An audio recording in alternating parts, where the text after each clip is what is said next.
पुढची बातमी पुण्यामधील ILS लॉ कॉलेजच्या फी संरचनेवरून मोठा वाद झालेला आहे। सावित्रीबाई फुले पुणे विद्यापीठाने शुल्क संरचनेचं पुनर्विलोकन करत अदर ऍक्टिव्हिटी फी मध्ये 88% कपात केल्याचा आरोप विद्यार्थी करतात। मात्र उच्च न्यायालयाच्या आदेशानंतरही कॉलेज प्रशासनाकडून विद्यार्थ्यांकडून जादा फी आकारली जात असल्याचा गंभीर आरोप माजी विद्यार्थ्यांनी केला।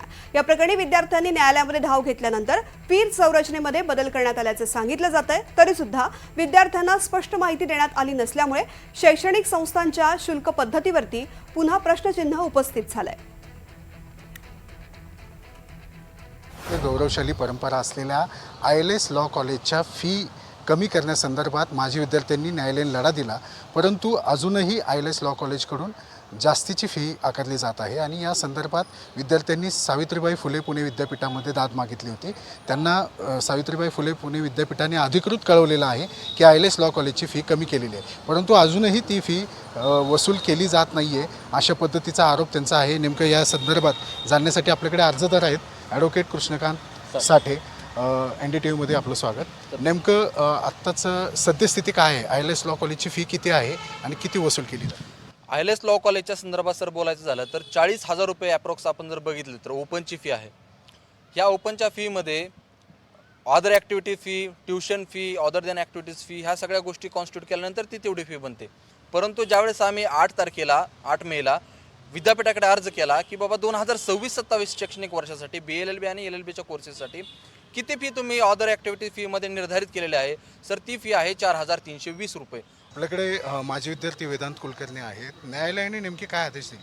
न्यायालयाचे आदेश सर आपण बघितलं तर न्यायालयाने याच्यावर चौकशी सध्या गठीत केलेली आहे। माननीय उच्च न्यायालयाच्या आदेशानुसार या सर्व प्रकरणाची चौकशी मेरिट राखून न्यायालयाने याचं आदेश दिलेला आहे। आणि राहिली गोष्ट आदेश पारित झाल्याची आणि नवीन फीस संदर्भातली, तर ही जी नवीन फीस आहे ही आपण ज्या गोष्टीचं कॉग्निझन्स घेऊन म्हणजे लास्ट इयर आमचे जे अर्जदार होते मयूर गरुड, त्यांची जी लास्ट इयरची फीस होती 41,000 रुपये समथिंग, त्याच्या कॉग्निझन्स घेऊन आपण माननीय उच्च न्यायालयामध्ये दाद मागितली होती। आणि त्याच्यामध्ये जेव्हा आपल्याला गोष्टी समोर येत गेल्या तेव्हा त्याच्यामध्ये 3 हेड्स जे असतात फीसचे, म्हणजे ट्युशन फी, अदर फी आणि अदर ॲक्टिव्हिटीज फी, तर हा जो तिसरा अदर ॲक्टिव्हिटीज फीसचा जो मथळा आहे त्याच्यामध्ये विनाकारांची फीज घेणं चालू होतं।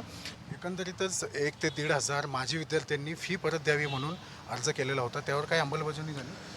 आत्ता तरी सगळे अर्ज प्रलंबित आहेत, कारण ज्या मधल्या काळात जसं आपण पाहिलं की माननीय हायकोर्टानं जी आहे तर ती जी ऑर्डर होती पर्टिक्युलरली ज्याच्यामध्ये 1,04,000 जी फीज होती ती आमचे जे अशील आहेत मयूर गरुड यांना देण्यात यावी असा जो आदेश दिला होता, तर ती रिकॉल केली गेलेली आहे आणि पुन्हा एकदा त्याच्यावरती फेरचौकशीचे आदेश देण्यात आलेले आहेत। त्यामुळे सदर अर्ज जे आहेत जे 1,500 जवळपास विद्यार्थ्यांनी केलेले आहेत ते सध्या प्रलंबित आहेत। अप्रॉक्सिमेटली ती रक्कम जी आहे ती साधारण 25 कोटी इतकी जाते, कारण त्याच्यामध्ये आपण पाहू शकतो की 5 वर्षाचे विद्यार्थी आहेत, 3 वर्षाचे विद्यार्थी आहेत आणि जवळपास एक तेवढी रक्कम म्हणजे 25 ते 26 कोटीच्या घरात ती जाते।